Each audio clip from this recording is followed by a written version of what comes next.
We'll call the meeting of the Wright County Board of Adjustment to order. First item will be the minutes from the October 4th meeting. Have you all had a chance to read them? I'll make a motion to approve the minutes as presented. We have a motion. Do we have a second? I'll second it. Motion is made in second. All in favor say aye. Aye. Aye. Opposed, motion carries. First item on the agenda would be the Abby Roback. Those people involved would like to come to the podium. And Aaron, would you get us started? Bernie Miller Sewage. Abby Robeck with Cap Custom Homes. And I'm Heidi Paulberg Pope. I'm the property owner. All right, I'll try and give a quick overview of this. So the request is located at 7006 Quinn Avenue Northwest in Southside Township. The property is about 0.4 acres, zoned urban rural transition, and located on West Lake Sylvia, which is classified as general development. The request is to construct a 933 square foot footprint home that does not meet the minimum width requirements. It is located 65 feet from the ordinary high water line of the lake. It would be located within the bluff and serviced by a septic system that'd be 5 feet from the property line. It was continued from the September 13th meeting so that a site inspection could be conducted on October 11th. And that was at the applicant's request, which is why this request was not heard at the October 4th meeting, which was our last meeting. Variance is required to construct the 933 square foot footprint home because it does not meet the minimum width requirements of 24 feet. It would be 65 feet from the ordinary high water line of a general development lake where 75 feet is required. It would be located within the bluff, which there's a 30-foot top of bluff setback. And then that septic would be 5 feet from the property line where 10 feet is required. So the township, they did approve of the request because the new home would have a better setback from the water. The cesspool would be eliminated and replaced with a new septic system. One neighbor commented that too many variances are being requested, and another commented about the proposed septic location and not wanting it near the south property line, not wanting them to move closer to the lake, and wanting the property cleaned up. They did note that if the home was replaced in the same footprint or behind it, that it would be appropriate. The existing building coverage is 4.8% with a total of 5.5% impervious. Bernie can correct me if I'm wrong, but I believe the proposed coverage is 5.5% for buildings and 18% for impervious. And that'll wrap up my overview. Okay. Does the applicant have anything to wish to add? I'll just add a few things. You guys still have the exhibits that I gave before? Yeah, I got in to your scan packet? in. Okay, yeah. So I think we met out there, we talked about things, so, I mean, if you have some questions or whatever, but I think that basically, it's a small improvement in size, a little bit increase and a pretty major improvement to setbacks. Can't really avoid really anything, any way to do anything outside of the bluff there. And I think that you've probably seen the bluff has been altered considerably to this point. So in the past, prior to her owning it, so. But I'm sure we'll have more discussion, but I think that's about the gist of it for now. Okay. Is there anybody from the audience that would have any comment or questions? Seeing none, I will bring it up here. And Dan, would you like to get us started? Yeah, being out there on this particular one, like many when we go out and see them, is extremely helpful. Where the house is existing and where the property lines are existing, I know you can build back onto the same footings. I personally wouldn't advise it. So with what you're doing, and I mean, for me, that's a hardship to build back to where you're at, and to do what is everything existing is going to be a challenge because you are right there against the property line. You're right next to a retaining wall with a neighbor, so with what they're proposing here and moving it away from the property line meeting some of the setbacks there. I know they're still a little bit within that bluff, but that bluff has been altered so much over the years and been changed around. There's a lot of argument in the bluff and the bluff setback. Where the house is sitting now, you're right at the edge of the bluff, where here you're moving it back, you're improving that. You're improving the sewer system on it.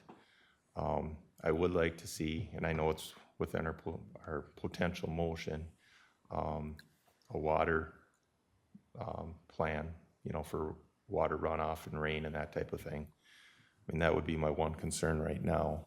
But with a lot of what they're proposing, where the setback is, and as far as not meeting the county's requirement for size of home, I think by the way you're trying to squeeze it in there and meet some of the side yard setbacks, I mean, I can go along with that, with what they're trying to do with the design on this particular one. The lot isn't very, very wide. I mean, it is a narrow lot. And I mean, you have an existing home that was built pre-ordinance, so you already have a home there. You're allowed to replace it where it is, and I don't think that's a wise place to put it. To replace it on those footings, I wouldn't recommend it. If I was sitting here, I don't recommend it. So I think with what they're proposing, and if we can come up with a stormwater management plan, and I know that's gonna be difficult, the way that property lays, and to try to get that managed, but I guess that's for a designer. So I guess that's kind of where I stand with it today. Thank you, sir. And much like Dan, I feel it's pretty much the same way. There's some hardships there that would grant that permission to move it back and set it where you did. The one concern I had was potential for more drainage to the house on the south. I know we discussed it a little bit there on the site visit. I'd like to see a way that you could get all the water that came off the house to at least drain, you know, in some kind of a water storage for a storm or something. But, and that could be something you could work out with staff, I think. That would appease me. Otherwise, everything that Dan said, I agree with. It's a tough deal. You have a narrow lot. It looks like you put a lot of thought into what you're planning to move it back. So I appreciate your guys' hospitality while we were there. Thank you. Okay. Russ? I got a similar thinking, I got the same thinking they do. You gotta contain the water, you know, runoff. And then the bank, sure there's trees and vegetation in there now, but it would be nice if you could tie back that bank somehow, you know, because when they slough, they aren't, it could be a foot, 2 foot. And that's my concern. Thank you. Okay. I have some things I'd like to have clarified. You've moved the house back to 65 feet from the lake. We have passed ones at 65 feet. What prevents you from moving back another 10 feet so that you don't need a variance for the lake? Sure.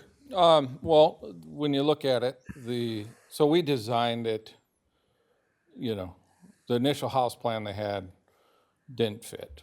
Okay, so it's like, well, how do we adjust it? And where do we adjust it to? So we worked on different house plans, and, you know, it's like, well, when we figure out where the sewer can go, because of the neighbor's well, if you see the 50-foot setback from the neighbor's well being put in there, that pretty much eliminates almost all of the area available for a sewer. So it gets pretty complicated because I think that, you know, when you do septic systems, you kind of say, you know, it normally isn't differentiated very much between the tanks and the drain field needing variances. But if we move that house back, straight back 10 feet right now, then what happens is we now end up having to have the tanks, there's no room to put a tank in there, where the tank would have 0 setback from the house. So I don't know, I mean, I'd prefer not to do that. And I think elevation-wise, there's some benefits for drainage to have it at 65 feet. You know, we could start to reduce the drain field size to state sizing. This is size for the county sizing. We could make the drain field a little smaller and make room for tanks. But I feel like at that point, you would be taking some life out of the septic system by making it smaller. And I don't know that that's worth the benefit of that. So, and it does kind of all roll into the whole stormwater thing we're talking about that we're concerned about. And, I think there's definitely some uniqueness to this property as the water, all this water almost on this lot currently runs towards the lake or to the south.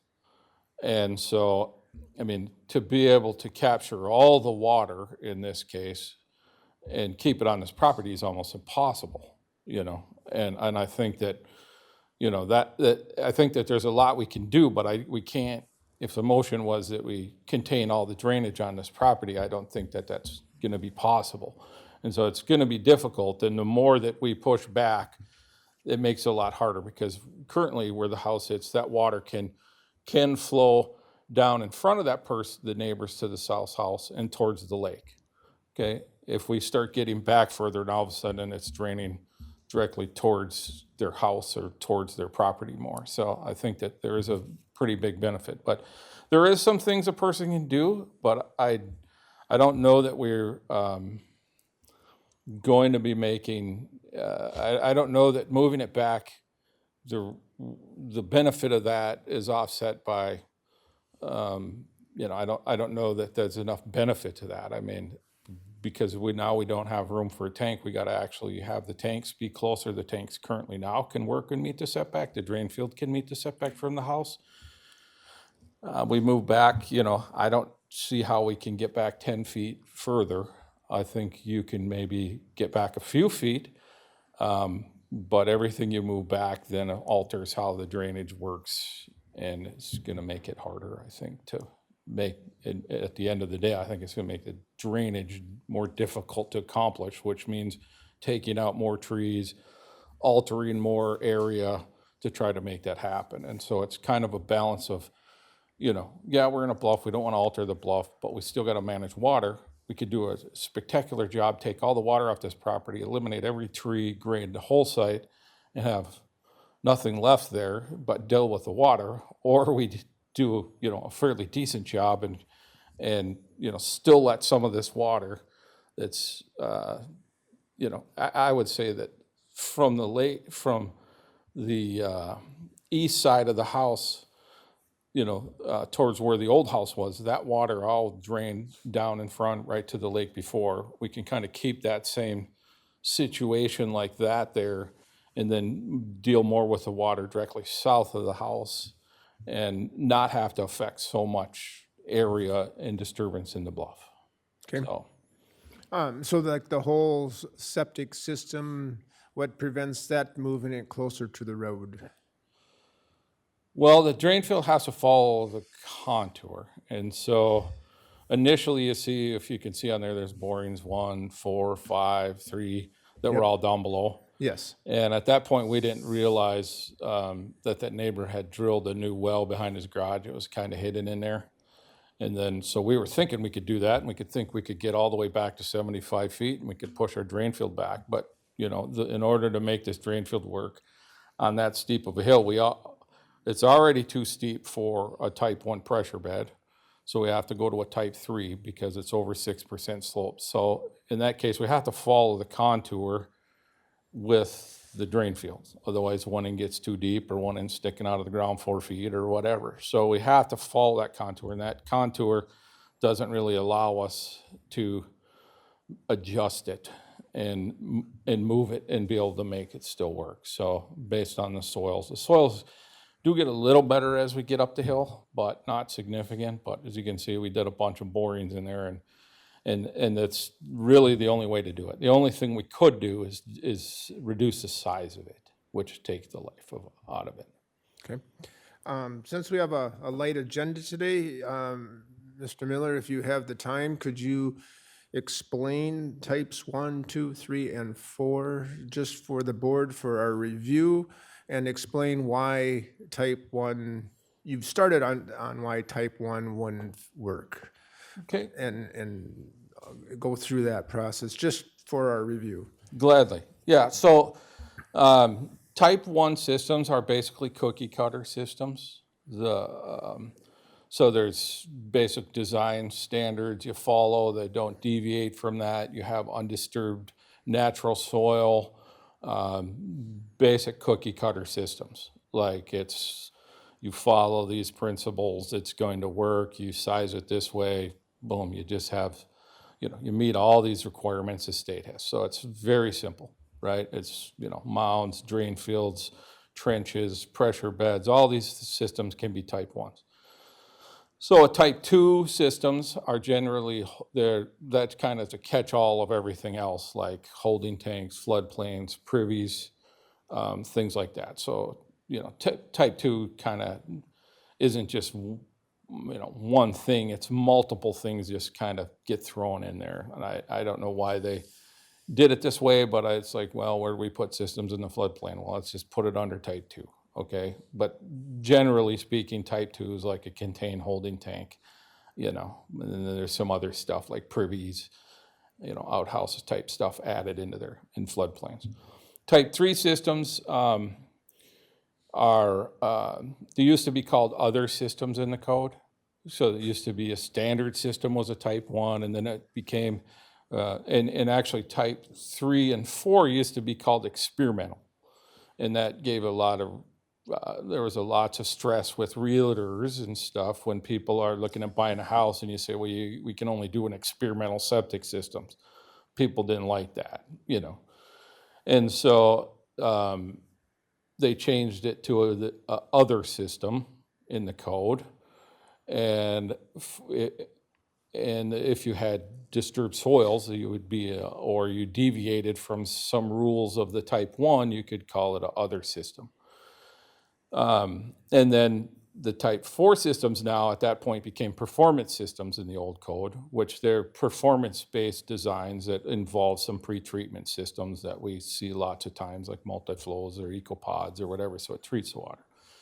So the new code, they just gave them 1, 2, 3, 4, and even 5 categories. There's type 5 systems. So that's just because it doesn't scare people being experimental or other or whatever. So the type 3 systems laid out pretty clearly in the code. There's some allowed deviations for situations where you cannot fit a type 1 system. A lot of these properties, very few properties on existing lakeshore can you get a type 1 system on. Okay, so some cases are existing, some are new houses. It doesn't necessarily differentiate between that, but it allows you to manipulate Mother Nature. Let's say the only thing that fits a pressure bed, in order to put a type 1 pressure bed in, it can't be more than 6% slope. Well, now it's 8% slope. Well, you still have to have 3 feet of separation. You still have to meet the sizing, all these other things, but it allows you to deviate from that. Okay, and it's allowed. And so another way I pointed out is that type 3 systems, which are, almost, it's more common, and I think that type 3 systems allow you, in a lot of cases, if Mother Nature kind of gives you a mixed bag or a bad soils or something, it allows you to correct that, okay, and make it better. So I think that in a lot of cases, we're taking systems that, that you could ignore it, just call it a type 1. Some people get away with that, put in a system, and we don't have the right soils. We have one corner's not right, whatever. We might have too much rock or too coarse of sand to get good treatment, but the type 3 allows you to correct that and make a better system out of it. So I think it just allows a little bit of flexibility to be able to adjust things. Another thing that in the type 3 is that let's say we have a house and the state size says you need 500 square feet of drain field, okay? And the county says you need 700 square feet. But let's say you can only fit 400 square feet in there. It allows it. Type 3 would allow that as long as you regulate what you're pumping to that drain field to not exceed the capacity that's available. So you put time dosing on it and you pump out 400 gallons a day to that drain field. And if they use more than that, well, then they got to pump their tanks or they got to wait because it will just regulate what goes out there. So that's another thing of type 3. Type 4 systems are systems that are involve pretreatment. So they're like a multifloor or ecopod or whatever. So that treats the water before it goes to the drain field. Has there's still certain things you need to follow, but it a lot of times will allow you to do a drain field in some situations instead of a mound because you can reduce the separation that you need because the water that's going out there is cleaner than regular water. So you don't need this 3 foot of separation to treat the water of dry soil. So you can use a technology in a tank to treat that. And generally them systems, they, in some cases, are more expensive. They're more elaborate. They require a service contract. If you have reduced separation, they require sampling. So it gets to be more expensive. Like a multi-flow has an aerator that runs 24/7, 365 days a year. It's going to burn electricity. And, so they have a few downfalls, but the benefit is that on paper, they have a 400-year design life for the drain field. It would never get plugged up, right? And so type 4 systems, you can have, it's funny, someone said, well, and the code didn't really recognize this, but you can have, let's call it a type 7 system. So you have a type 3 drain field and a type 4 pretreatment, right? And the code doesn't say that, but it allows that. So, but it's, the type 4 isn't really so much necessarily about the drain field. It's about adding a component that treats the water that requires a service contract, so that has extra kind of baggage with that. And then type 5 systems are systems like if someone comes up with a really good invention and wants to try it, and you can get an engineer to say, yeah, this is a good idea, and the county goes along with it, you can do it. And so that could be all different. It's basically anything you can think of, and we've done them. And some of the type 4 treatment technologies, they go through a process to get registered by the state. So they're on the state puts together a list of ones that, meet their requirements. And, but to get on that list, you have to have testing, you have to prove that it works, you have to convince this TAP that the system's actually a good system before they'll put you on there. Well, if you can't put any in to test it, because you can't fit under anything, that's where they kind of came up with the type 5. It's like, okay, you get an engineer to go along with it, you can put some in, you can test them, and then you can move it into the registered products under a type 4. So that's, some of them go from 5 to 4, but, so. Well, I'll put out really quick too. It was in your staff report, but we did have one of our environmental health officers take a look at it, and they said they did not see any major concerns with the proposed septic plan. All right, thank you. A couple questions. Would you ever have dosage? You would never have a dosage situation with a type 1 septic system. Time dosing, you can. I mean, there's nothing that says you can't, but if you had, you wouldn't be required to, okay? And so the controls that run that pump are a little bit more expensive, so that most people won't necessarily want to do that, but in some cases, to me, it's a really good idea. The only problem that it becomes sort of problematic because, if let's say you have a Super Bowl party, okay, and you have just a regular drain field and you want to put this time dosing. If you have a big party or people over for the weekend, it's going to only let out whatever it's designed for. Let's say it's 400 gallons. let's say there's 800 gallons coming in a day, right? Now you have an extra 400 gallons. Well, you need a place to put that 400 gallons. So usually you have a little bigger pump tank. So if you put in, so if this continues on for 2 or 3 days, your alarm's going to go off and you're going to say, all right, we were using too much water, it can't catch up. So, the best part about that, I think, and the benefit of having the dosing is if you have a toilet run, you're going to know right away. And a lot of systems that fail or have problems, there is let's say a toilet or a water softener valve leaking or something like that, and it never gets caught. And next thing you know, you're out looking at a drain field and the drain field's running out of the ground, and it's like, well, what's causing this? Well, we don't use any water. Well, then you go back to the house, you start digging through that, and you find a problem. You fix the problem, usually it'll fix the drain field. It's not forever broken, it's just, but time dosing will fix that. So it is it's definitely a huge benefit, and it actually is really good for treatment, because if you imagine, the contact time when you pump into a drain field, that water has to filtrate through the soil, okay? So the more water you put out there, the more it's going to push it through the soil, the faster it's going to go through there, okay? So most people use a lot of water in the morning and then in the evening, right? There's not much happening during the day. So this takes and allows it to be, the system just to work continuously on a controlled basis all the time.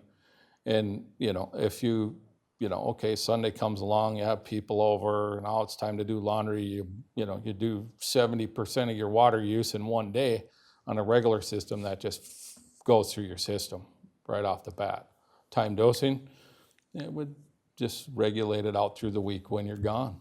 And so it has some huge benefits, and it actually has proven to be able to make systems last longer because you're not overloading them. So. With the type 4 system, with the pretreatment, does that reduce the size of the drain field? Correct. Yep. It does cut it down. The state has allowed reduced sizing separation to some extent. And, I think that there's, in most cases, we see certain situations where we have to reduce the size to get something to fit in there or whatever. The sizing reduction, like on a system like this, I think we'd be down to, I think we could get down 100 and maybe I think it's 150 square feet less than what we would need now. So I do think that in certain situations, like, for example, seasonal places, cabins, having an aerator running all winter that's made to run, having it just being used sporadically, I don't know, we tend to veer away from some pre-treatment in certain situations like that versus more year-round homes. And if you can have a full-size system, we see some of these systems, we monitor, go back and do inspections on 20, 30 years later that are type 3s or whatever. Matter of fact, type 3s used to require monitoring. We'd have to go out and check them every year and send a report to the county. Well, we had done hundreds of them and there was all fine. And so the county said, well, we're not going to require that anymore. It's a waste of money. So we're still making our systems plenty big. They're lasting long enough. And now there's actually technology coming up. So let's say in 30 years, this system plugs up, right? If this was a case right now I had, there's actually treatment we can add into existing tanks to remediate an old drain field to bring it back and to make it still work. So, I'm not afraid that in 30 years, what's going to happen to this system, or 50 years if it plugs up, we'll have choices. We have them now.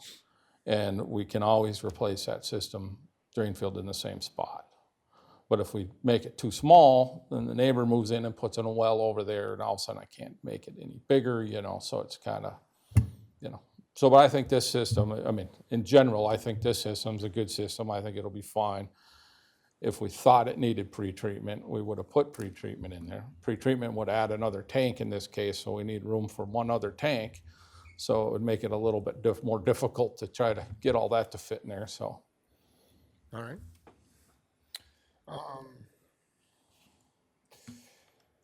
Yeah, like I said, we've done 65 feet before. It's just from your drawing here, it's just the corner that is inside the 65, or outside of or inside the 75-foot setback. So that's prompted some of my questions. Otherwise, I kind of agree with the rest of the board. I think the 24-foot minimum, I'm willing to, I think that that's something that I can deal with. And then when I was out there on site inspection, you look at where the neighbor homes are, and and try to imagine where that bluff was prior to all the alterations decades ago. It's difficult. And I think, like Mr. Mall said at the very beginning, it's difficult to see where things once were naturally, now that things have been moved. So that, let's see, is that it?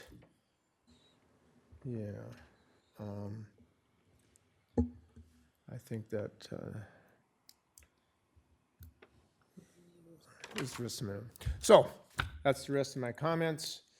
Before any motion's made, if there were to be a motion for approval, I know there's been multiple board members that have discussed some sort of stormwater management plan. If that would be included in any sort of motion for approval, could you clarify what you'd be looking to see out of this? Like Bernie's mentioned too, I mean, it's kind of an interesting site. A lot of that water too runs kind of towards the south. You can kind of see where the neighboring home is. You trying to keep water on that southern border to flow down towards the lake and not get on the neighbors at all? I mean, are you just looking at guttering, downspouting? Do you want to actually infiltrate the water on site with some sort of infiltration trench, rain barrels, whatever? Just if that is part of it, please include, because otherwise it's a pretty vague statement for a property like this for us to look at. So, If I may. Go ahead.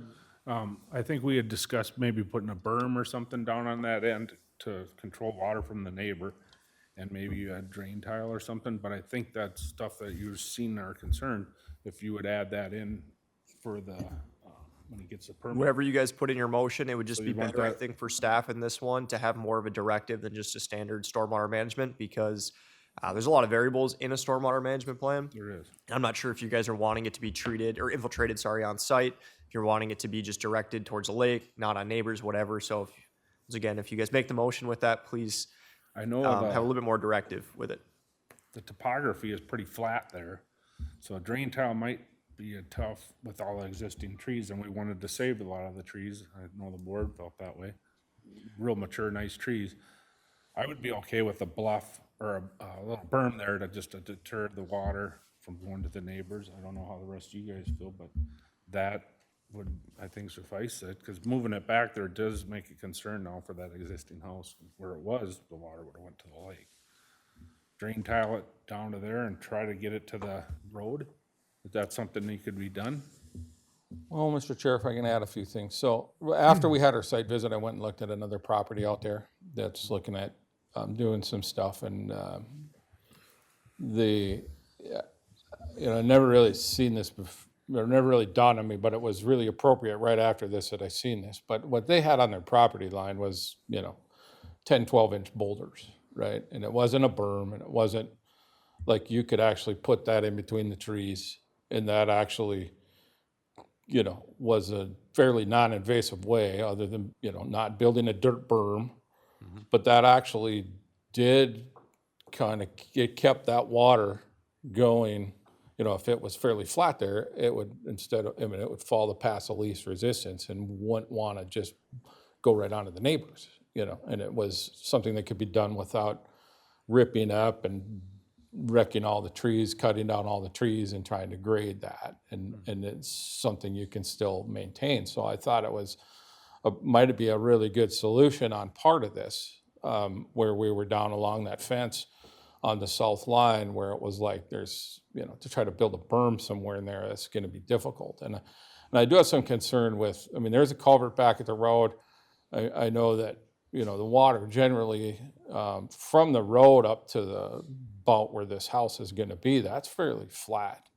And I think some water, naturally that's back there must stay there. If it's really bad, it might drain along the ditches along the roads. But generally that creates a problem somewhere else down the line for somebody else. And I'm leery to do that because that water really wants to kind of go towards the lake. And then it's really not a problem for anybody as long as it's not bringing in a bunch of nutrients or sediment or phosphorus or whatever into the lake. So I think that if to me, I look at this and you look at our square footage of what we're doing, we're not making a major increase. And when you would look at stormwater runoff, I used to work for an engineering company and, they would have, there is runoff that's existing, okay? And when you leave your property, the design standard is, for a certain rain event, 100-year rain event or whatever, that it doesn't exceed that. So it's the same, right? And so what's there is now, we don't want to make it worse. But to take all the water, like I said, and keep it on this property, that's not really possible. If we were able to let that water from the house side from the lake side of the house, I don't see how that's going to affect the neighbor's property, and it's always been running down that direction. It's almost as if this lot should go like that and turn and go towards the lake, but it doesn't, right?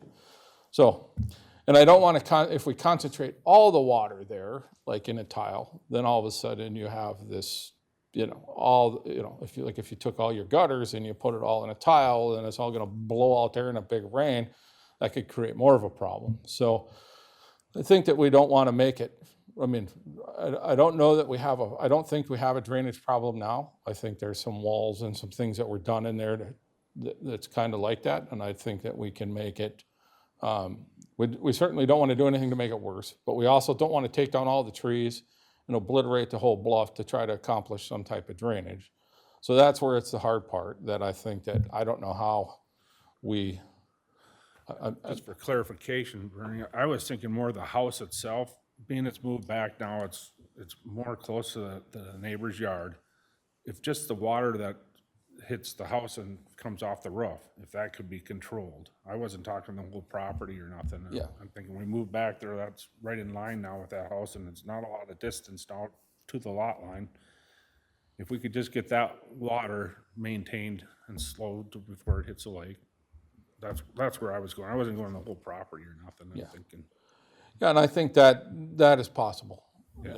I think it's possible, definitely possible to do. I've been in situations where it's like you can't have any water run on the neighbor's property. Well, that's going to destroy this whole lot and every tree on it, So I think there's some critical spots that are between the two houses and a little bit towards the lake, and if that was a boulders along the fence or something like that, and we can encourage that water to try to go towards the lake and get out in front of the houses where it can, traverse down. There is a fairly flat area out there too, we could possibly have a little bit of a rain garden or something up there, just a little depression that the gutters could go to, and then have maybe a little bit of riprap or something that, would maybe filter out any sediment and take out the energy and then send it towards the neighbors, That would suffice for me,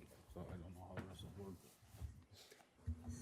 Mr. Chair, I guess some of the same thoughts, on that, because I agree with you. If you look along that, and when we were out there, if you were to put that water to the back, like you're talking, that's flat along there. You can see it right on our contour. It's at 1064. So if you go through all that water out back, it's going to want to go to the lake at some point, and it's going to create a washout. It's going to create problems. Everything wants to go downhill. It just does. And looking at the contours today, looking at when we were out there looking at it, water already naturally goes across the neighbors. You can't stop it. It's going down a hill, you know? And if you're to keep this water all on his property, I do agree with the applicant. You're going to lose a lot of the trees. You're going to have to restructure that bluff, and that's what we're here not to do. So it's a matter of coming up with some way for the water off of the new home to be somewhat controlled. I guess, I think we're. and I don't want to get too extravagantly trying to alter it without also using the natural abilities and flows also. Because when you start altering things, you're gonna be digging and cutting tree roots, and you're gonna be killing things that within 4 or 5 years, the trees are gonna be dead, gonna be removed, and we're gonna have an open bluff. So, I mean, there's a hardship here, and there's going to be a very delicate balance. It is. That's why I think you and the staff would be able to come up with something. Mr. Chair, can I add one thing? Yes, sir. So, dealt with a similar project, I mean, again, not very similar, but an instance with the stormwater management plan in Corinna Township recently. And so I think that, you know, it's fine, we can have them approve a stormwater plan and all that. But the problem is there's been times where I've talked to an excavator and they're like, we never were given a stormwater plan.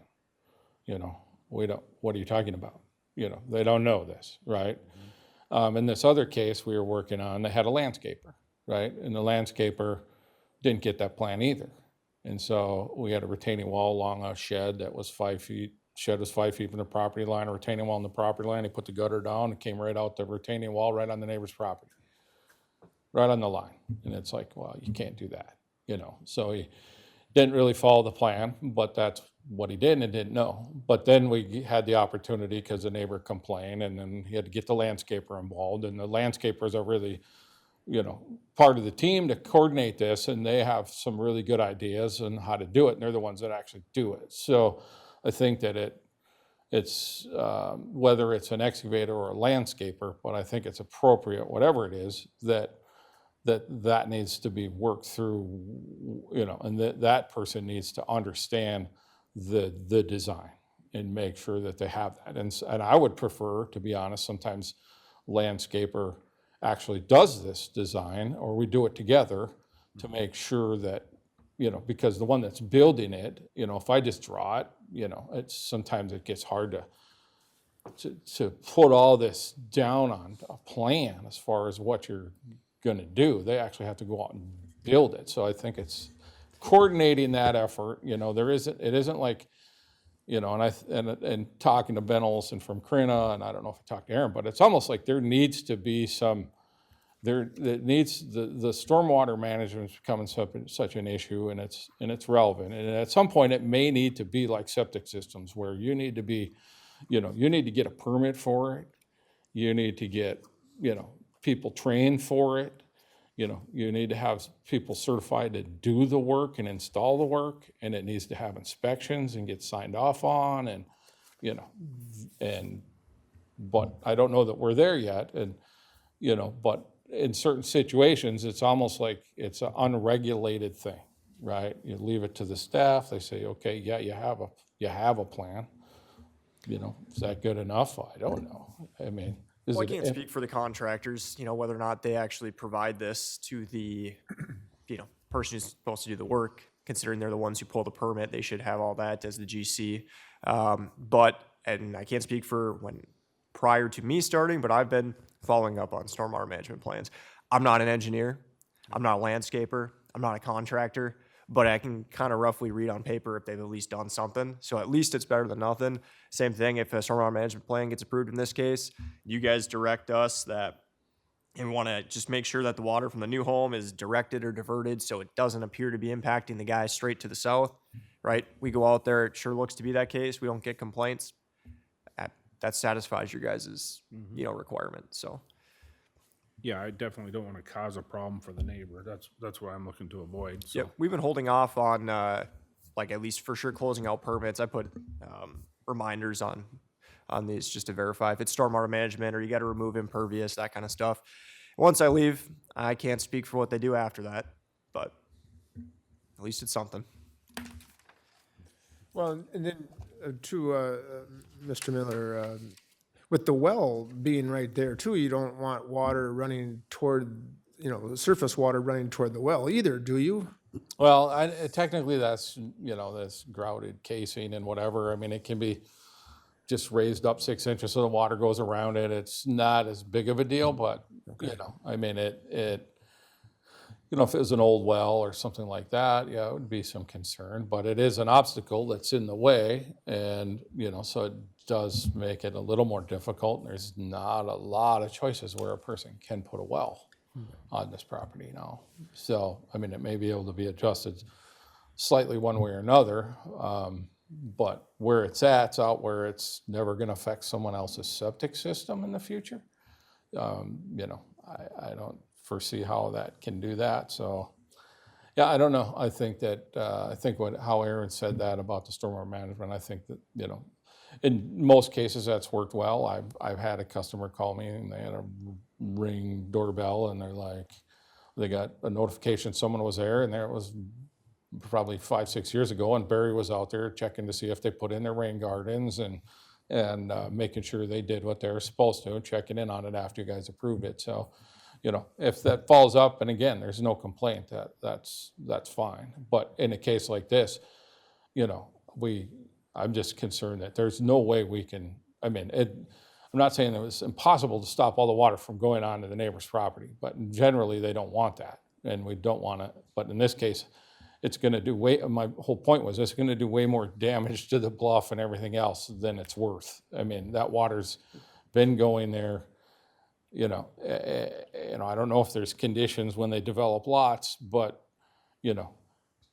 if this lot should have turned and went down to the lake, so its drainage could go on its own property towards the lake, it almost can't do that here.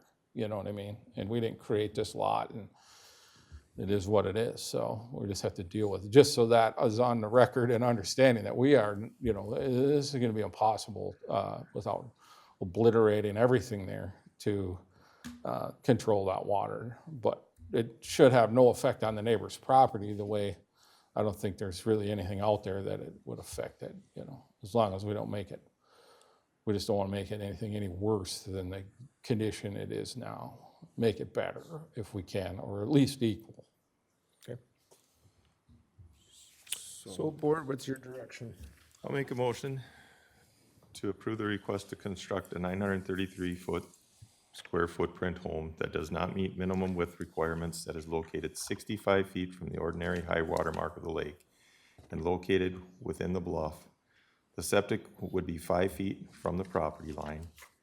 I would like to see a storm water management plan with a design to control the rainwater from the house. Site plan noted Exhibit A, building plans is noted Exhibit B, and septic plan noted as Exhibit C. Board, we've heard the motion. Do we have a second? I'll second that. Is there any further discussion? I just want very much stated that we are trying to avoid any damage to the house to the south. So whatever it takes, you guys have to make sure that water is from the house is not ran to that house. And I think within my motion, I just wanted to controlling the emphasize rainwater from the house. That's Because that's where that's what's being altered on the property, is the roof is being put in a different location. I agree with you. So if we can control the rainwater, in my mind, from the house, we're not technically altering any of the bluff or going into any of that area. That natural flow that's, in my mind, is still there. And I agree. That's great. Any further discussion? All in favor, say aye. Aye. Aye. Aye. Opposed? Motion carries. Thank you. Heavy emphasis on that.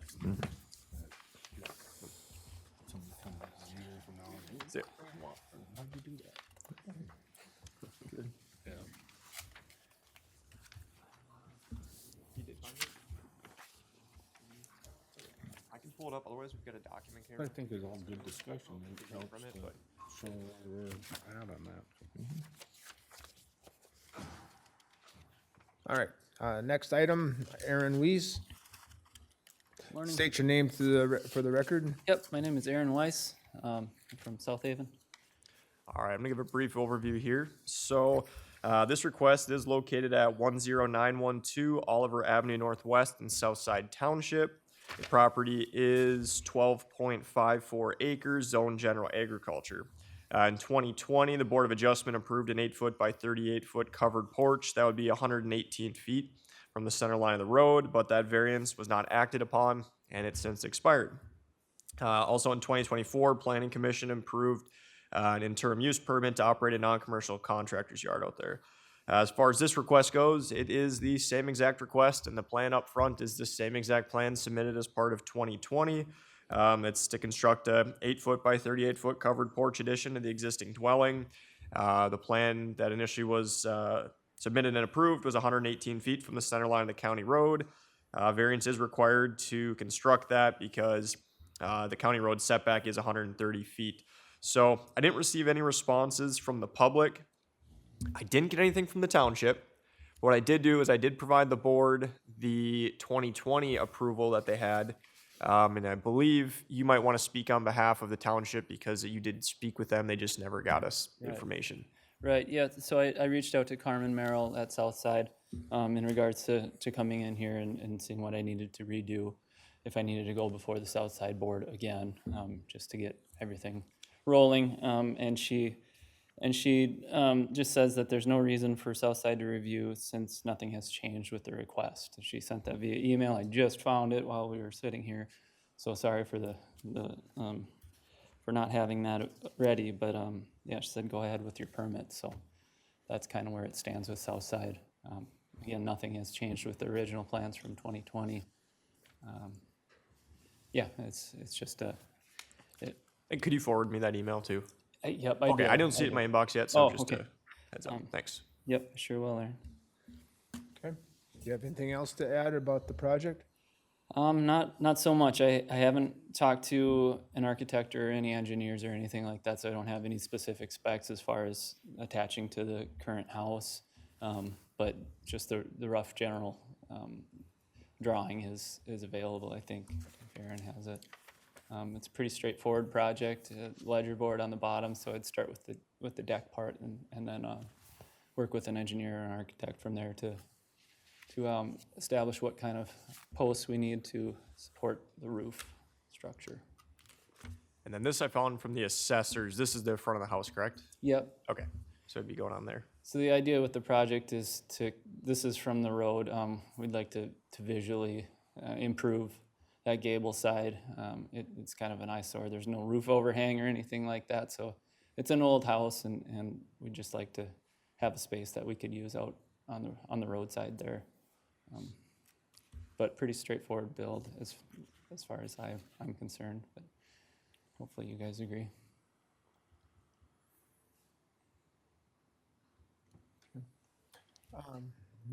Any comments or questions from the public? Seeing none, Mr. Vick, would you like to get us started? Thank you. Yeah, so do you plan on windowing it or anything and screens? No, sir. It'd be an open porch with minimal postage for supports, but it's not. We haven't been planning on enclosing it. And the highway department, my understanding, is okay with it? So Still? I actually didn't get any comment from the highway department. We send them notification, so if they feel the need to, they definitely can. I look back at the old one too. I didn't see anything from them at that time.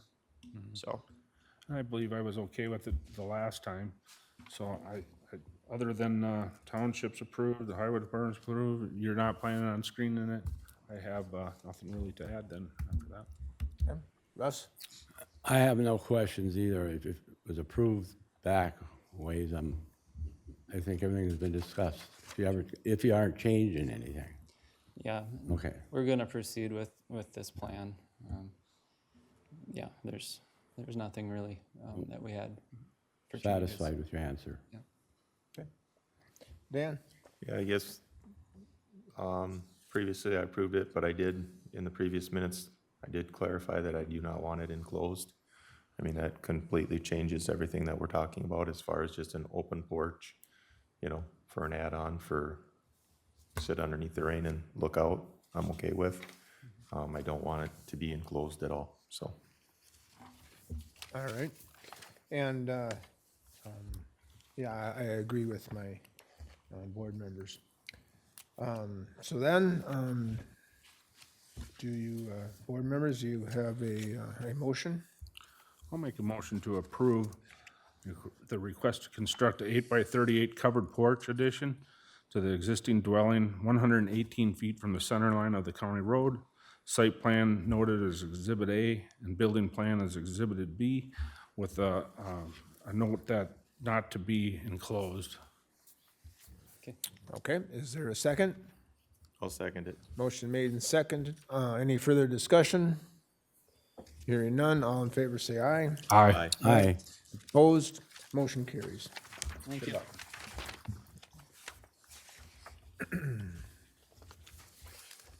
Gregory Reisner, you're next. State your name for the record. Gregory Reisman, Cokato Township. All right, so overview of this property here. So the request, it is located at 15286 20th Street Southwest in Cokato Township. There are two properties involved.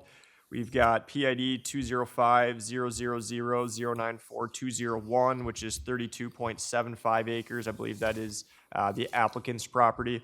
And then the applicant's parents' property is 205-000-094-200, which is about 121.5 acres.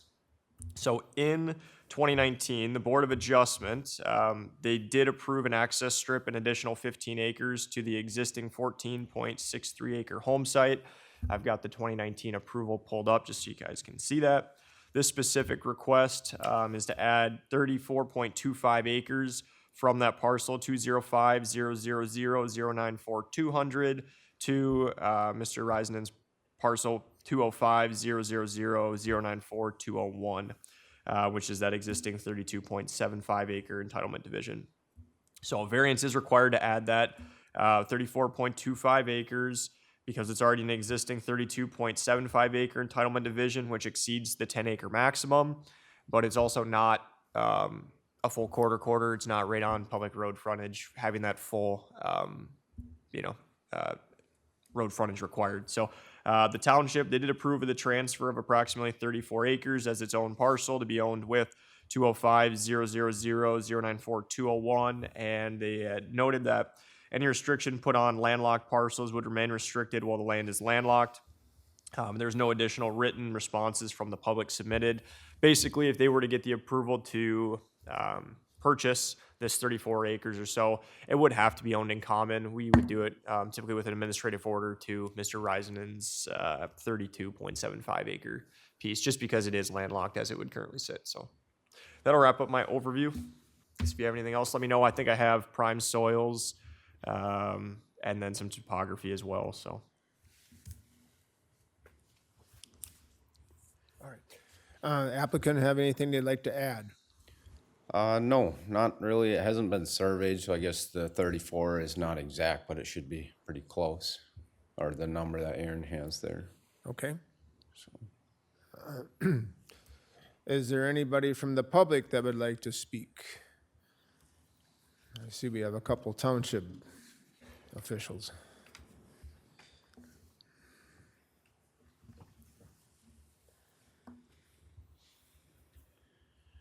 Good morning, Dan Bravender, Cokato Township Supervisor.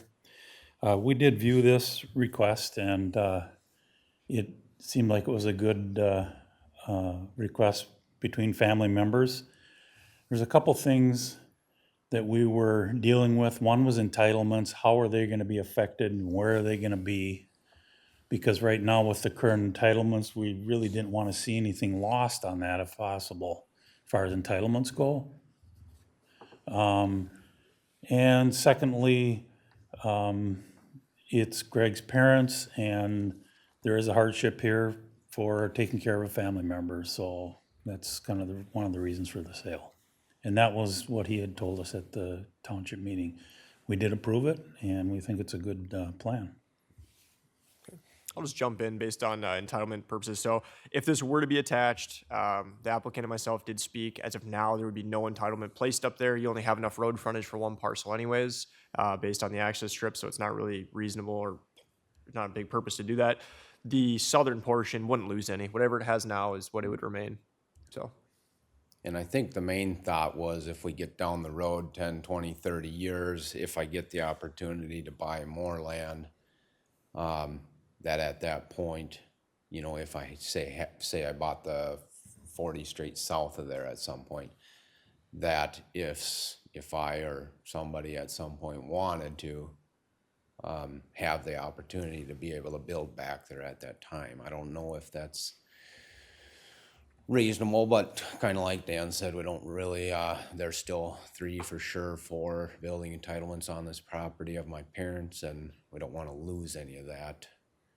Not that at this point we have any intention of utilizing any of that, but just for down the road. Okay. Anybody else from the public who would like to speak?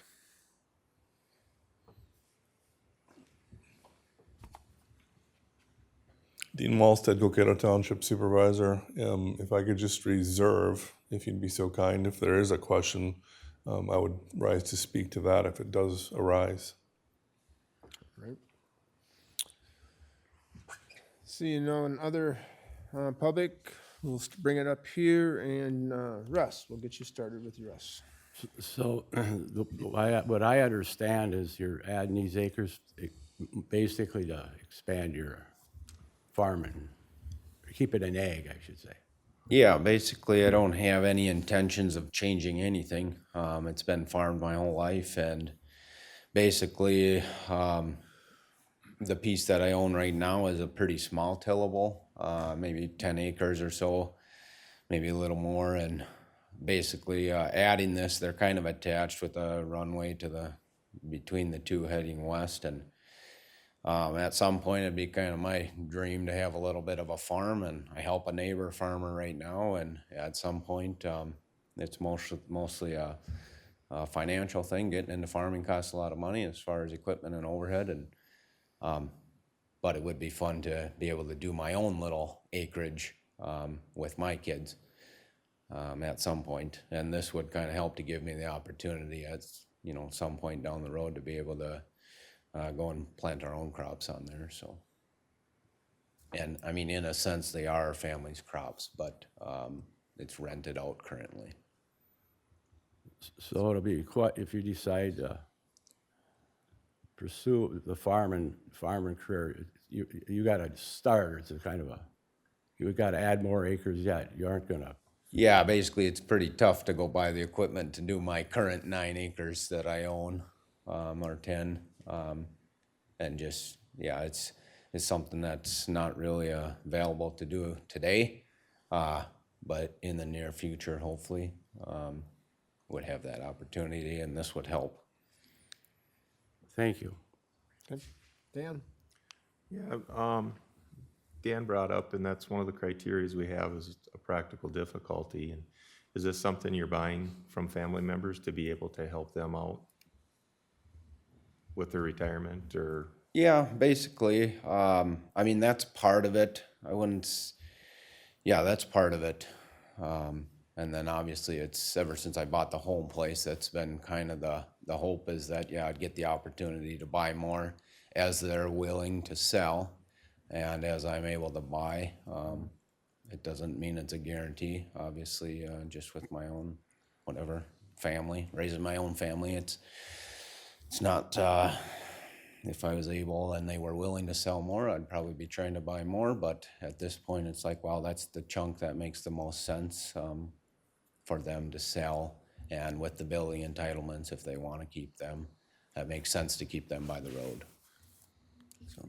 And when it goes to building entitlements, it's my experience up here that if you don't have any building entitlements on it and it's restricted, what happens in the front tomorrow, you may not ever have building entitlements back there, because if it gets sold to somebody else, you know, being you're not moving any building entitlements back there or asking for that or, you know, anything like that.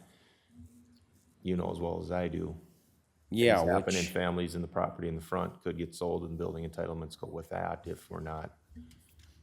yeah, which I absolutely understand, and I have 9 siblings, so, you know, the probability of that is very realistic. Which, you know, I did have a little bit of a question more for you guys as far as, yeah, if you have any recommendations on if I should be trying to place one back there, or even if you should, how. But it's not necessarily, I have no intentions of building another home back there at all. It's just, you could say, room for us to expand our current situation. Yeah. Okay. So- Just I guess want to make sure you're. Yeah, my you're clear, main, because I mean, when you talk about, you know, maybe buying in the front and having a building entitlement, then yes, you know, then you're gonna be adjoining property and you can put that building entitlement. so that's back kind of there. what my main question was, is if at some point I do get the opportunity to buy, say, a 40 to the south of this piece, or wherever, however they line up, at that point, I imagine you can add it as one, and if you have a building entitlement, you can put it wherever you want. If you're gonna purchase a 40, we're gonna wanna do an entitlement assignment document. It's beneficial for our office, but it's also beneficial for you because that document would then say, this is where entitlements are going. So you could just go ahead and buy a 40, as long as it doesn't restrict the remainder, right? There's still a full 40 or road frontage, et cetera. But if you're to purchase the 40, we want to know where entitlements are going because it's gonna help you so you know what you're purchasing. Sure. And if you're selling, they know what they're buying, and you're not gonna have someone saying, no, you sold me an entitlement, and the other person says, no, I didn't. And the reason why we can't do what you're doing kind of administratively is just because of the road frontage. They got about 40 feet of road frontage. They'd be over a full quarter, you know, which full quarter, typically 40 acres could be sold administratively. They're asking to purchase this section over here, which would be over the quarter then by this additional here. It's just they got 40 feet of road frontage. Our ordinance wouldn't allow anything less than 33 feet anyways for an access strip, and even like platted roads, you're looking at 66. So there's, as of right now, there really isn't a point in adding an entitlement up there because they couldn't use it. At some point in the future, you know, if he wants to purchase part of his family's farm down here, I mean, we would like to do that deed restriction or entitlement assignment just so everything's kind of up to speed and current with what, who owns what and, you know, who doesn't have what then at that point. Sure. Okay. Just wanted those things clarified. Yep. Mr. Vick? Well, the entitlement was interesting. I was gonna ask about that. And then the access to the 34.25 is right down there underneath the 661 on this drawing? Because you're gonna have that, and when you get larger equipment, you, Yeah, I mean, right now there is a pretty good sized hole through there, Right. through that tree line. And that's kind of why the driveway ended up where it was. That used to be a tree line along that whole thing. Honestly, there was a couple other lanes throughout this field that have been removed, you know, probably 20, I don't know how many years ago. But yeah, that basically right now is an opening of, I would say 60 feet or 40 feet or plenty big where even the big farmer that rents it now, he's able to go through there. big equipment. So, that you need. yeah, yep. Okay. Then the other thing is I'd like to thank the township guys for coming down, it always helps. So, get your opinions. That's good enough. Okay. Do you have a restriction on animal units now? I wouldn't know. I don't believe so. I'll pull up the prior approval from, I think it was 2019. Because by adding these 34 acres, that could change the number of animals that he could have on this property. And it was just for discussion of whether this board, I mean, this area is fairly rural. If it would just be down by Buffalo or Rockford, we'd be certainly looking to restrict the number of animal units on this, even the combined parcel. But so I don't know if that's a germane discussion to have or not, but I just thought I'd ask if you have a restriction now. That was a really good question. It wasn't as part of the initial approval. It was, like Mr. Newman said, it was probably based on your area, you know, you're more rural, so they didn't have this come up in 2019, but it was just subject to survey deed restriction. So that was what pretty much you had to do as part of the 2019 approval, which I'll pull back up on the screen here. What they're referring to by animal unit restrictions is potentially there's areas in the county where you might be over 10 acres, so you have a lot more allowance for, animals or feedlots, and you might be surrounded by subdivisions everywhere. Maybe this isn't the greatest place for it. So in your case, they didn't have anything like that in 2019. Board could obviously do whatever reasonable condition they want now, but I don't know if that's going to apply. So Sure. Okay. I guess that answers my question. And this 34 acres will not be a standalone property. It'll be combined with your PID that you have now? From my understanding, that's the way Aaron was saying it kind of has to be. I think it maybe was more a discussion of if I have a mortgage on my existing property, maybe you can't totally add one to the other than an in-house document, or I don't know how he explained that. yeah, so typically what we have would be the administrative order. So from our office perspective, and theoretically, anyone doing title research, recorder's office, whatever, should see that there's a document stating any approved area of land would have to be owned in common with that other piece. As far as combined forms go, there's certain situations we like to see them. So they're just one tax ID. In certain situations, the recorder's office won't allow it. Either taxes aren't paid, mortgage companies don't want to see it. We found out recently, school districts, there's a couple different reasons, so. But administrative order would be required on our end, which, anyone looking at it should say that it's owned together, regardless if they're separate PIDs or not. Okay. If it's separate PIDs and they want to revert back and sell it back to the parents, then they could do that as well. Okay. So your advice is to not have them owned in common? Oh, no, they have to be owned in Or common. Or have combined PID?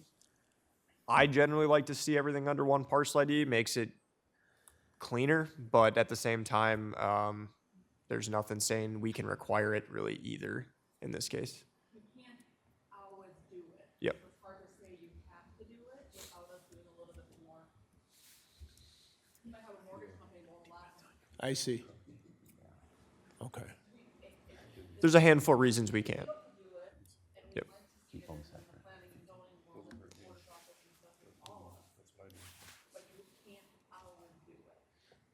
And I think kind of my preference, just like the mortgage company deal, I think, like Aaron said, we would keep them separate, but he has a document that says kind of they're tied together to myself, the owner. Yeah, that's a recorded document essentially stating that cannot be sold basically to anyone else. They have to be owned in common. The only thing that I think we would allow is if you wanted to sell it back to the farm and the farm hasn't changed at all from today, if it were to be approved, then it could go back that way. Yeah, and I think that probably would be the better route. Would you like that in the motion to create a new PID for that then? Well, that would just be it's standard. Anytime there's a new transfer of land, I know it gets kind of behind the scenes. PIDs are created regardless. We would want to see, without a doubt, an administrative order as part of the condition, which is basically saying that the newly created portion, it's going to get a separate ID anyways, regardless, according to the recorder's office. It will then be owned with his existing parcel. So anyone looking at it should see that this legal description must remain owned in common with this legal description. Mr. Bravender. Thank you. We just had a lake lot in Cokato Lake sell this way with 2 PIDs, but they were owned in common. And the main reason was the driveway went through one of the PIDs onto the house on the other PID, but they were owned in common, but they were separate PIDs. And it didn't seem to be an issue when they sold it. It happened really quick, so. But they were owned in common with 2 different PIDs, so it does work. All right. Greg does not like them for mortgage reasons, so if he forecloses on that house site, they're not foreclosing on 34 acres. Right. Yeah. If Greg was here, he would talk about that. Yep. Okay, okay. So Greg would want them combined, He prefers it, but we can't require it. right? So combined if possible is typically our recommendation. Yeah, because if they foreclose it, then it becomes landlocked. Yep. I mean, in this case, you could sell it back to the parents' farm, but you never know what happens in the future, so. Interesting. Okay. All right. Board, what's your wishes? I'll make a motion to approve the request to add 34.25 acres from PID number 205-000-094200 to PID 205-000-094201, which is an existing 32.75 acre entitlement division. Subject to survey of the area to be transferred is provided to planning and zoning prior to transfer. An administrative order be signed prior to transfer, and concept plan noted Exhibit A. We have a motion. Do we have a second? I'll second it. Any further discussion? As far as discussion goes with animal units, restrictions and stuff, I do not feel the need for that it's in the southern part of Wright County where it is agriculture.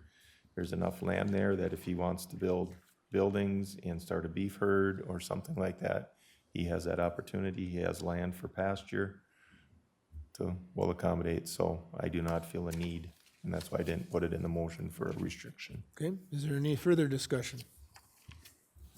All in favor, say aye. Aye. Opposed? Motion carries. Thank you.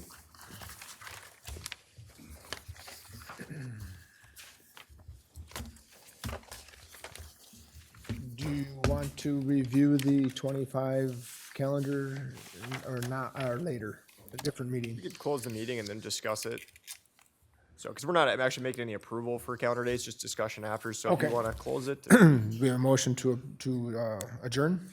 Can I bring something up before we adjourn? Sure. Before somebody spits it out quickly. Something was brought up, and I want this on the record, I mean, I get this question. I was never, I guess it was a news to me today, that stormwater plan isn't permitted, or it's basically just, there's no teeth in it. I mean, when they're saying, and some of the explanation Bernie came, and when we've required stormwater plans, they're not necessarily permitted, they're not necessarily regulated. So like when you guys permit it, like at time of building permit application. So what'll happen is whatever plan they submit, we'll look at it. If it's just like a line drawn on there and you're like, okay, why is that like that? How is it doing that? Right? We won't accept that. If it's like, hey, keep it off the neighbor's property, and they put a note, do swell here, gutter here, angle water's going this direction. Okay, so that might satisfy your guys' condition. That actually gets scanned in with the building permit. And I'll set a review to go back and look at them. Same thing if you guys are like, hey, remove that driveway. I was just out on one like a couple weeks ago. Guy had to remove it, replant it. Went out there. I didn't sign off until, well, I initially signed off on the permit application. I didn't close out my end of it until that was actually done. So it does get verified. But as far as like a permit, it's not separate. It's tied in to the building permit, and we do a review. But I mean, as far as I guess where are you hoping to see it type thing? So then when we've had, well, just an example, we've had properties on lakes where they will actually come in with a landscaping drawing showing us where the water goes, you know, and we accept that. Then the county tries to adhere to that as a permit, or that's really not permitted. But it has to be like for instance, I will not sign off on this rollback house permit application. So they will not get an issued permit until they've submitted a plan showing the stormwater management's going through. Now, stormwater management plans can change, right? Just like house plans. As long as it's still meeting kind of the intent, if they submit one and they change it a little bit, you know, that's fine. We'll look at it that way. But yeah, I mean, they're not going to be able to get a house permit. They can't start work on it until they at least show that they've got a plan in place. Okay.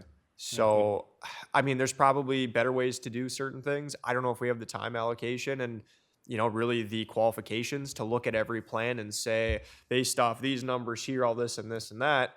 If there's one where you guys are really like, this is very touchy or this needs to be looked at a higher level, you guys could require that an engineer show calculations or something how the amount of water proposed by the new home is going to potentially alter, how much is going to leave, how can you capture it, whatever. But there's others where it's just like, hey, we understand water's got to go somewhere. You're not exceeding impervious, but we don't want it to hit the neighbor. So, like for instance, in maybe certain situations with old lot, no trees, you put a swale there. Pretty easy on a 8-inch swale to say that water's probably not going to get to the neighbor's property, right? It's going to hit that and run down to the lake. Okay. There's ones like this where that's why I wanted clarification. There's a lot of different things that could have been done here. Yeah. Are any of them good or any of them bad? I don't know exactly. I was hoping for some directive, and I think you guys clarified that. We can't do the whole site here. And water has, if you looked, it's going this way. Yep. You can't change the hillside. You don't want to change the hillside.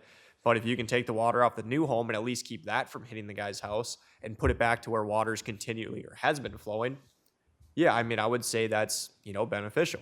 You guys could have said, I want to see it all treated on site, or infiltrated on site, meaning it's going into some sort of containment system that has, landscape fabric around it filled with clear stone, water fills up, and it infiltrates into the groundwater. There's a lot of different routes to go, but, from my end of things, I can't necessarily be the one to decide. Now, in some of them, that's why you guys, like during discussion, are pretty clear. Yeah, I just don't want it hitting a neighbor or, want it going this way, whatever. Yeah, we can accept that. But Okay. there was a lot of different types of discussion, I should say, at this meeting, which is why on the motion, I wanted it to be like, this is the type you guys are looking for. So when they submit a plan, I can say, yeah, that should do that, or no, that's not going to do that. Okay, that helps clarify it for me then. We do have some oversight when we're saying we want water management plans. We do have some oversight that the county is looking at it in, at time of permit, so. But do we have a bite if they don't follow through? Well, then they're violating the Board of Adjustments order. They'd have to come back and get that resolved. Okay. Or neighbor could sue them for water going onto their property. Or we potentially send out letters, they don't follow through, and then, Greg handles it. 'Cause the way From you there, made it so. sound is people weren't following through. Well, I don't know what he does a lot of work in other counties and Corinna. I don't know if Corinna checks anything, to be honest. But at least for us, we do at least go out there. There'll be file ticklers on all my permits. Once again, I'm not an engineer. I'm not a landscaper. Yeah. Is there a better design out there? Potentially. Is there worse design out there? Yeah, probably. But does it appear to get the job done? And are we getting complaints? No. Yeah, there's only so much I think we can do, but at least we don't submit the permit application or issue a permit until it's done. Bernie does bring up a point though, which is as far as it goes, yeah, I don't know what the contractors are doing. They can apply for a building permit that shows the house is going to be meeting all the setbacks, stormwater management, whatever. Doesn't mean their contractor puts the house in the right spot, right? Or doesn't mean the excavator does the right grading that it was supposed to be. So we said, yeah, this shouldn't be a problem based on your grading plan, and it changed, right? Things change all the time when they get out on site, and they're like, yeah, this would be better here or there. So usually stormwater management is one of the last things. And Bernie also made the good point, because a lot of times I call a property owner up and say, hey, do you remember you got approved for the Board of Adjustment? You needed the stormwater management. They go, what? And in my head, I'm thinking, you were at the meeting. You got the approval. You've got the letter, and they pass everything to the contractor. Contractor probably says, I got the permit. I'm going to do my thing. So we do have a way to catch it. Sometimes it's just, it's the after the fact, I might keep pushing stuff out until the permit's done. But once the permit's been, building's been complete, it'll be looked at. I can almost guarantee that. So. Okay. I'll make a motion to, But With the storm water management, every, or 99% of lots got water, the water's running to the lake. You got an issue with water. Water's always going to go, yeah, like Mr. Mole said, I think during the water goes to the lowest spot. And that's why I'm surprised they don't have a water management deal for that lake lot, them lake lots. So it's tough because the 25% impervious is something we allow without any sort of, let's say mitigation or infiltration, whatever. And on a new lot, they're now created to the standards that are, at least an acre, whatever. They usually have minimum lot width. They can do a lot of this without affecting a neighbor, so they can get the water to go to the lake. It's these older lots that were created, let's say 50s, 60s primarily, 50 to 100 feet wide. They don't have a lot of room for things. There's already some sort of alteration in the past. What do you do to make the situation better? You try. They can't blatantly show us on it. Let's say they don't even come to the Board of Adjustment. If they're blatantly showing us that they're going to raise it up 3 feet and it's going straight to the neighbor's house, yeah, we're going to say, hey, this is a problem. You got to do something about it. But we don't have anything requiring a stormwater management plan for every home out there. So that's where you guys, if you feel it's a reasonable condition in a certain situation, you guys may be able to have a little bit more teeth into it in the sense that not just hitting a neighbor's property, but like we want to actually see you maybe bettering it. We want to see you to infiltrate it on site, right? So that might be like a French drain, essentially covered in clear stone, so there's not a lot of fines in there. Water fills up from a gutter, and it eventually infiltrates back into the ground. Yeah, there's going to be heavy rain events. You have a pop-up, water shoots out of it, but that might be a way to keep a lot of water on site and infiltrate it. Benefit to that is comes up, or it goes into the water table, and it comes up as cold, clean water in a lake somewhere, likely. Or spring, and it doesn't just run off into the lake as warm, nutrient-rich water. There's a lot of different routes you guys can go, but I can't require if someone's meeting all impervious standards that they infiltrate water on site. You guys could. Like roof water isn't a concern of the county. It's just when it goes through the yard and washes out all the chemicals. There's a lot of, it depends. There's probably chemicals and fines that come off a roof. You can only do so much. Yep. And, I think, But there's one thing that on this lot here, what we talked about today, that isn't just a lot. There's how many acres behind this lot that this water's coming this way? Oh, yeah. There's, it's what happens upstream of you. What happens, is there a road, that's quarter-mile up that has houses on it, and it flows down towards your area, and they've got the culvert there, whatever. Yeah, you're not just seeing water from your property, which is why we also look at all the other properties. We still have the 25% impervious, even if you're not lakeshore, because of certain issues that could happen there. A lot of it comes down to township too, though. Some townships do a decent job, and they curb some of their dirt roads. And that curbing, I know on right by Sylvia, they did that on the kind of north side between both lakes. And they said that's helped a ton with stormwater runoff, or at least even getting gravel and all that stuff from coming down into their property. They can control it a little better. Is there a ditch system? If there's a ditch, they might be able to control it. Water's still going to go in the lake somewhere. But it's tough, right? We can only look inside of your property boundary. We can't necessarily factor in the 30 other properties that could drain into this specific one. So, And a lot of that water, like around where we are, it comes through the ground and wicks out the side of the hill. yeah. And that's when we start seeing sloughing out in fields even, that everything is sliding. There's natural areas, Donnelly Drive. There's, hillsides that have, slowly sloughed off, on that north side of it where it gets steep. And, there's stuff that happens naturally, and there's stuff that could potentially be avoided, when you look at it. So, as a property owner, you don't want your hillside coming apart anyways, so you'd hope they also try and put some good effort into it. This particular one's moving back about 30, 40 feet in line with that house, was my thought.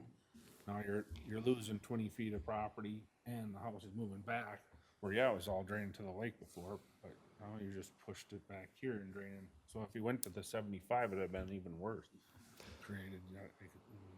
And that's why you guys have a multiple member board to bring up good ideas and discuss things like that. I can't remember, is the meeting closed or is it still open? Animal Oh, it's closed, okay. Oh, yeah, we gotta close them. Oh, it's still open, oh. Yep, I'll make motion to adjourn. Do we have a second? I'll second it. All in favor? All right. Aye. Motion carries. Do you guys have any